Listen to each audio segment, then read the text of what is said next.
Hello বন্ধুরা, আজকে গিয়েছিলাম দানগ্রামের ওইদিকে। তো রাস্তা দিয়ে আসার সময় একটা দারুণ জিনিস দেখলাম কিছু লোক বড় বড় বস্তার মধ্যে কি যেন প্যাকিং করছিল। জানতে পারলাম হারভেস্টার দিয়ে গম কাটার পরে মাঠে যে নাড়া ও খড় পড়ে থাকে সেটা অনেকেই পুড়িয়ে ফেলে, কিন্তু এরা মেশিনের সাহায্যে সেগুলো তুলে ভুসা বানিয়ে বস্তায় ভরছে। আমি ভাবছিলাম যে এগুলো কী বা করবে। তারপর আমি এগুলো গুগলে চেক করলাম। এই ব্যবসার নাম্বার দেখে আমি জাস্ট শক হয়ে গেলাম। এই ব্যবসা দিনে 8,000 টাকা করে কামাই করছে। সাধারণত এগুলো বিক্রি হয় ডেয়ারি ফার্মে গরু মহিষকে খাওয়ানোর জন্যে। মাশরুম চাষ ও বিভিন্ন কাজে লেগে থাকে।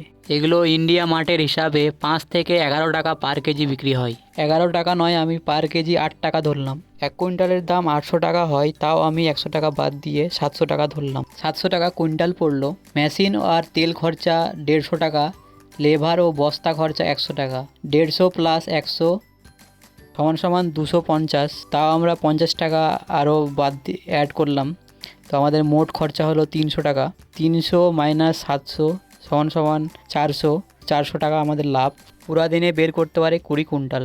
20 গুণা 400 সমান সমান 8,000। একদিনে প্রায় 8,000 টাকা ইনকাম হয়। তবে দেখো, আমরা যেগুলোকে আবর্জনা ভেবে ফেলে রাখি সেগুলো থেকে মানুষ কত টাকা কামাই করছে। ভিডিওটি কেমন হলো অবশ্যই কমেন্ট বক্সে জানাবা।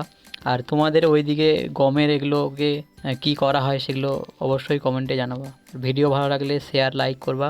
আর বিজনেস সম্বন্ধে ভিডিও পাওয়ার জন্যে এই পেজটি ফলো করে রাখো।